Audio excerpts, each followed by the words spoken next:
حامدا ومصليا ان الله وملائكته يصلون على النبي یا ایھا الذین آمنوا صلوا علیہ وسلموا تسلیما بعد بلند پڑھیے الصلاۃ والسلام علیک یا سیدی یا رسول اللہ وعلی آلک و اصحابک یا سیدی یا محمود رب العالمین۔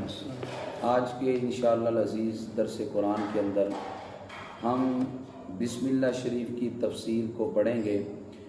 بسم اللہ الرحمن الرحیم کا معنی یہ ہے کہ اللہ کے نام سے شروع کرتا ہوں جو بہت مہربان نہایت رحم کرنے والا ہے۔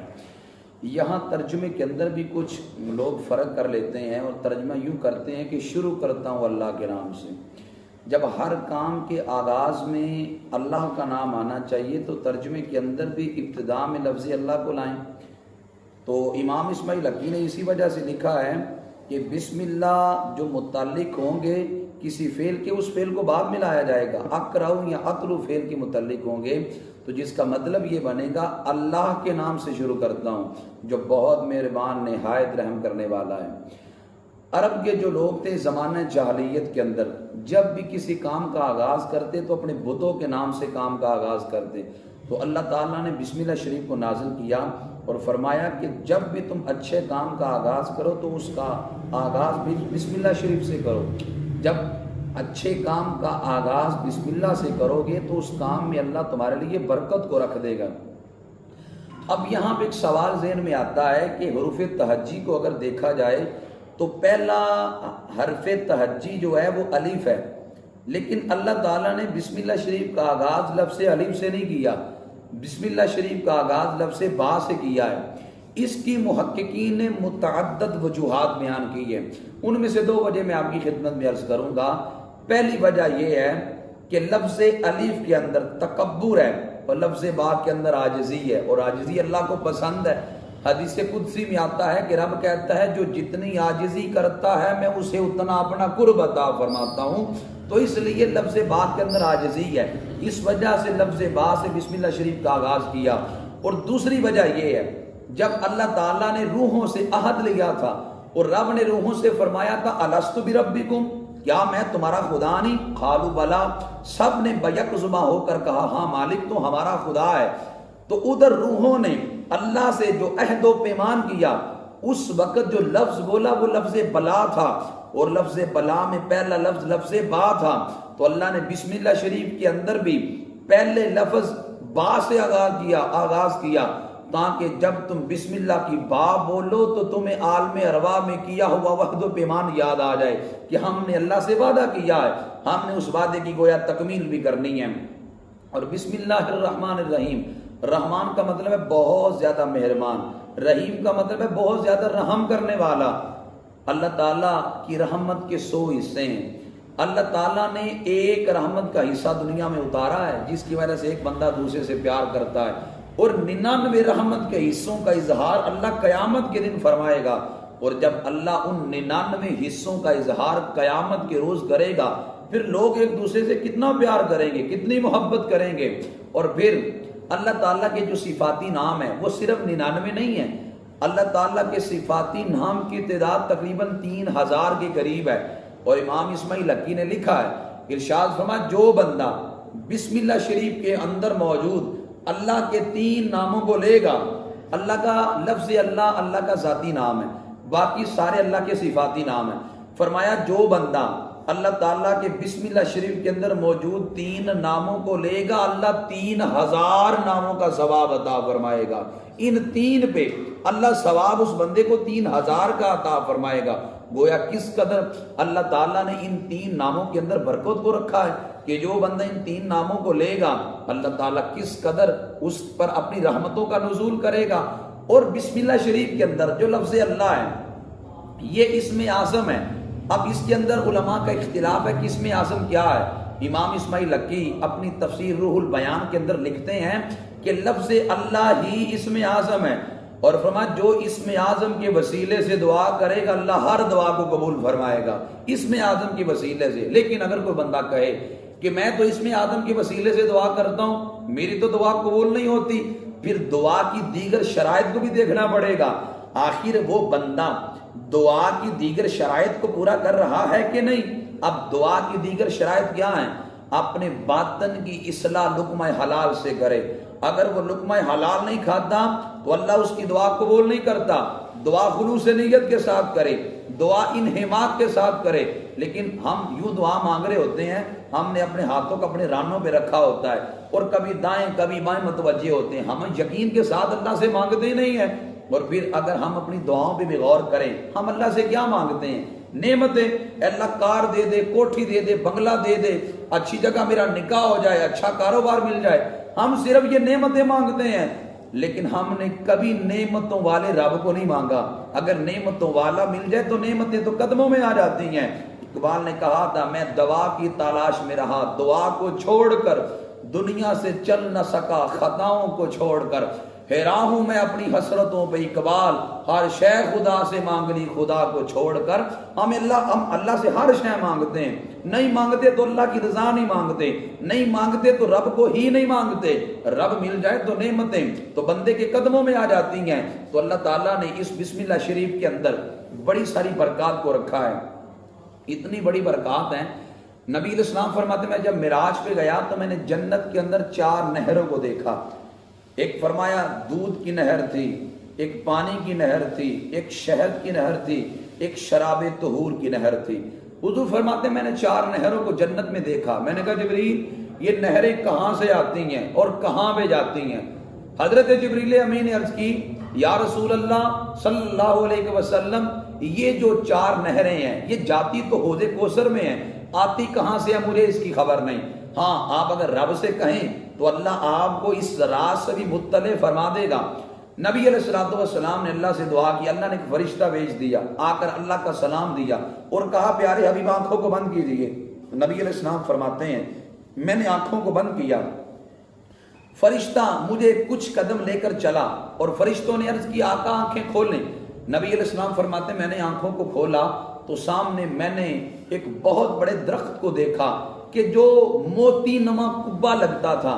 حضور فرماتے ہیں اس کا دروازہ سونے کا تھا اور اتنا بڑا دروازہ تھا, اگر سارے دنیا کے جن اور انسان مل کر اگر اس دروازے پہ بیٹھ جائیں تو یوں لگے گا جیسے پہاڑ پہ پرندہ بیٹھا ہے. اتنا بڑا وہ سونے کا دروازہ تھا, لیکن وہ مکفل تھا, یعنی اسے تالا لگا تھا. نبی علیہ السلام نے یہ منظر دیکھا, واپس پلٹنے لگے. فرشتے نے عرض کی یا رسول اللہ صلی اللہ علیہ وسلم, آپ اس تالے کو کھول کر اندر کیوں نہیں جاتے؟ فرمایا تالا لگا ہے, میرے پاس تو چابی نہیں. فرشتہ کہتا چابی ہے. فرمایا کون سی ہے؟ فرشتہ کہنے لگا آپ بسم اللہ پڑھیں گے یہ دروازہ کھل جائے گا, یہ بسم اللہ شریف ہی اس کی چابی ہے. نبی علیہ السلام فرماتے میں نے بسم اللہ شریف کو پڑھا, وہ مکفل دروازہ کھل گیا. حضور فرماتے میں اندر گیا, 4 ستون تھے, ان پہ بسم اللہ شریف لکھی تھی. ان 4 ستونوں سے یہ 4 نہریں نکل رہی تھی. رب نے فرمایا پیارے حبیب آپ کا جو امتی خلوص نیت کے ساتھ بسم اللہ شریف کو پڑھے گا میں 4 نہروں سے ضرور اسے جام عطا فرماؤں گا. خلوص نیت کے ساتھ جو بسم اللہ کو پڑھے گا, کتنے بڑے انعام کا اللہ جل شانہ نے اس کے لیے اعلان کیا. بسم اللہ شریف کے اندر بڑی برکات ہیں. روم کے بادشاہ نے جناب عمر کو خط لکھا, اس نے کہا کہ میرے سر میں بڑا درد ہوتا ہے تو لہٰذا آپ کو اس کا علاج مجھے ارشاد فرما دیں. جناب عمر نے ایک ٹوپی روم کے بادشاہ کے ہاں بھیجی. روم کے بادشاہ کے بعد جب ٹوپی پہنچی تو روم کا بادشاہ جب ٹوپی کو پہنتا اس کے سر کے درد میں افاقہ ہو جاتا, ٹوپی اتار کے رکھتا, درد پھر شروع ہو جاتا. روم کا بادشاہ سوچنے میں مجبور ہو گیا آخر راز کیا ہے, وجہ کیا ہے. ٹوپی پہنتا ہوں تو سر کا درد چلا جاتا ہے, ٹوپی اتارتا ہوں سر کا درد لوٹ آتا ہے. جب اس نے ٹوپی کو اندر سے ٹٹول کے دیکھا, اندر سے چھوٹا سا کاغذ نکلا, کاغذ کو کھولا تو اوپر بسم اللہ شریف لکھی تھی. گویا یہ بسم اللہ شریف کی برکت تھی کہ اللہ تعالیٰ نے اس کے لیے اس برکت کی وجہ سے جو درد کا معاملہ تھا اس میں افاقہ ہو گیا. تو یہ بسم اللہ کے نام میں کتنی برکت ہے. حضرت موسیٰ علیہ السلام کو ایک وقت میں پیٹ کے اندر بڑا شدید درد ہوا. موسیٰ علیہ السلام نے رب کی بارگاہ میں عرض کی یا اللہ مجھے پیٹ میں بڑا شدید درد ہے. رب نے فرمایا پیارے موسیٰ فلاں بوٹی لو اور لے کر اس کو کھاؤ تمہیں شفا مل جائے گی. حضرت موسیٰ علیہ السلام فرماتے ہیں میں نے اس بوٹی کو لیا اور میں نے کھایا, جب کھایا تو مجھے درد سے افاقہ ہو گیا, آرام آ گیا. فرماتے کچھ وقت کے بعد دوبارہ مجھے پیٹ میں درد ہوا. میں دوبارہ اس بوٹی کے پاس گیا، میں نے بوٹی لی، کھا لی۔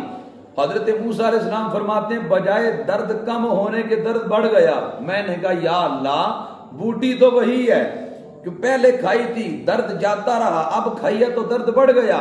مالک چیز ایک ہے، تاثیریں دو ہیں، آخر اللہ اس میں راز کیا ہے؟ رب نے فرمایا پیارے موسیٰ اصل شفا تو میرے نام میں ہے۔ اب میرے نام کے علاوہ فرمایا ہر چیز زہر قاتل ہے، ہر چیز کا تریاق تو میرا نام ہے۔ فرمایا اصل برکت، اصل شفا تو میں نے اپنے نام میں رکھی ہے۔ تو بسم اللہ شریف کے اندر اللہ نے کتنی برکتوں کو رکھا ہے، اپنے نام کے اندر اللہ نے کتنی برکتوں کو رکھا ہے۔ ایک بندہ حضرت خالد بن ولید کے پاس آیا زہر لے کر، کہنے لگا اگر آپ یہ زہر کھا لیں اور آپ سلامت رہیں، آپ کو کچھ ہو بھی نہ، میں جان جاؤں گا کہ اسلام سچا دین ہے۔ حضرت خالد بن ولید نے اس سے زہر لیا، بسم اللہ شریف کو پڑھا تو زہر کو پی لیا۔ جب حضرت خالد بن ولید نے زہر کو پیا تو آپ پر کچھ اثر ظاہر نہ ہوا، تو وہ جان گیا اسلام سچا دین ہے۔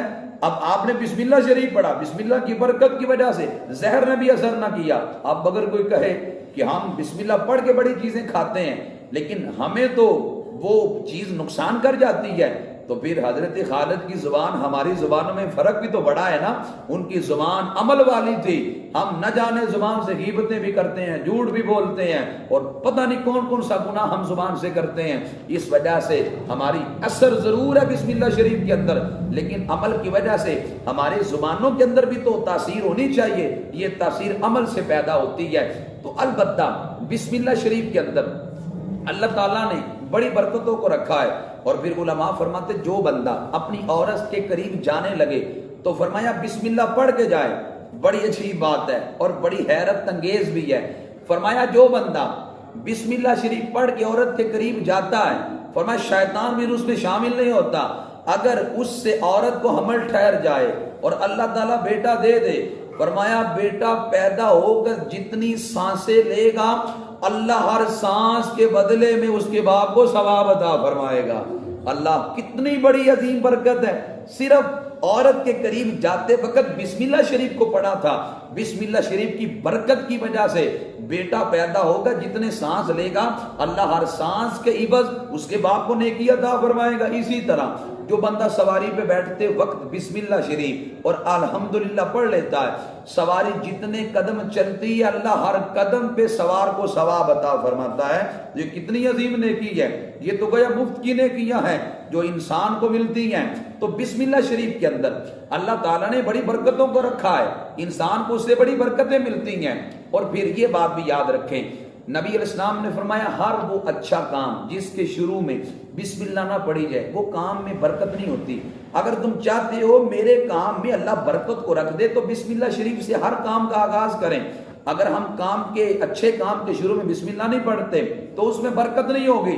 غور کریں، ہر اچھے کام کے شروع میں بسم اللہ پڑھنی ہے، اور برے کام کے شروع میں بسم اللہ شریف پڑھنا بھی برا ہے۔ علامہ شامی نے یہاں پہ لکھا ہے، امام ابن عابدین شامی لکھتے ہیں کہ حقہ اگر کوئی بندہ پیتا ہے یا کوئی بدبودار چیز کھاتا ہے، کچا لہسن کھاتا ہے، کچا پیاز کھاتا ہے، فرمایا اس کے لیے بھی بسم اللہ پڑھنا اچھا نہیں ہے، اس لیے کہ وہ بدبودار چیز کھا رہا ہے۔ اور پھر اگر کوئی بندہ معاذ اللہ زنا کرتا ہے، شراب پیتا ہے، چوری کرتا ہے اور اس کے شروع میں بسم اللہ پڑھتا ہے تو پھر تو حرام ہے اس کے شروع میں بسم اللہ پڑھنا۔ بلکہ علماء نے کفر کے قریب تک لکھا ہے کہ حرام کاموں کے شروع میں بسم اللہ پڑھنا بندے کو کفر کے قریب کر لیتا ہے۔ میں یہاں ایک ضمناً بات بھی کرنا چاہتا ہوں، معاشرے کے اندر وہ لوگ جو لوگوں کی داڑھیوں کو کاٹتے ہیں، اور یہ بات بھی اچھی طرح سمجھ لیں، داڑھی کو کاٹنے کی جو اجرت ہے وہ حرام ہے، اور قانون اور اصول شریعت کا یہ ہے جو کام حرام ہو اس کی اجرت بھی حرام ہوتی ہے۔ یہ اصول اور قانون کہاں سے ہم نے بنایا؟ قرآن مقدس کے سورہ البقرہ کے اندر اللہ جل شانہ نے اس بات کا ذکر کیا ہے۔ سورہ بقرہ کی آیت نمبر 79 ہے، اللہ فرماتا ہے فَوَيْلٌ لِّلَّذِينَ يَكْتُبُونَ الْكِتَابَ بِأَيْدِيهِمْ ثُمَّ يَقُولُونَ هَذَا مِنْ عِندِ اللَّهِ لِيَشْتَرُوا بِهِ ثَمَنًا قَلِيلًا۔ اللہ کہتا ہے ہلاکت ہے ان لوگوں کے لیے جو کتاب کو اپنے ہاتھوں سے لکھتے ہیں، کس لیے؟ دنیا کے چنٹکوں کی خاطر کتاب کو اپنے ہاتھ سے لکھ کر کہہ دیتے ہیں یہ رب کی طرف سے ہے۔ اللہ فرماتا ہے فَوَيْلٌ لَّهُم مِّمَّا كَتَبَتْ أَيْدِيهِمْ، ان کے ہاتھوں کے لیے بھی ہلاکت ہے، وَوَيْلٌ لَّهُم وَوَيْلٌ لَّهُم مِّمَّا يَكْسِبُونَ، اور فرمایا ان کی کمائی کے لیے بھی ہلاکت ہے کہ جو وہ کماتے ہیں۔ پتا چلا وہ کام حرام کرتے تھے تو ان کی اجرت بھی حرام قرار دی گئی۔ یہاں سے یہ اصول مستنبط ہے کہ جو کام حرام ہوتا ہے اس کی اجرت بھی حرام ہوتی ہے۔ لہذا جو لوگ لوگوں کی داڑھیوں کو مونڈتے ہیں یا ناجائز خط بناتے ہیں یا داڑھیوں کے ڈیزائن بنا کر ان کی اجرت لیتے ہیں، ان کے لیے اس اجرت کو لینا حرام ہے۔ اور اب جو بندہ داڑھی کو مونڈنے سے قبل بسم اللہ پڑھ لیتا ہے تو حرام کام کے شروع میں بسم اللہ پڑھنا کتنا بڑا جرم ہے۔ میں نے عرض کیا گویا کفر کے قریب تک معاملہ پہنچ جاتا ہے۔ اس وجہ سے جو بندہ داڑھی کو مونڈتا ہے وہ پہلے ناجائز کام کر رہا ہے اور اوپر سے بسم اللہ شریف پڑھ کر وہ شریعت کا اور بھی مجرم بن جاتا ہے۔ تو اس وجہ سے بسم اللہ شریف ہر اچھے کام کے شروع میں پڑھیں۔ جب ہم ہر اچھے کام کے شروع میں بسم اللہ شریف کو پڑھیں گے تو اللہ کی رحمتیں برسیں گی۔ جب اللہ کی رحمتیں ہم پہ برسیں گی، اللہ کی رحمتیں متوجہ ہو جائیں گی تو پھر بندے کے بگڑے کام بھی سنور جائیں گے۔ دعا کرتا ہوں کہ اللہ تعالیٰ مجھے اور آپ کو بسم اللہ شریف کی برکات کو سمیٹنے کی توفیق عطا فرمائے۔ وما علیہ الا البلاغ المبین۔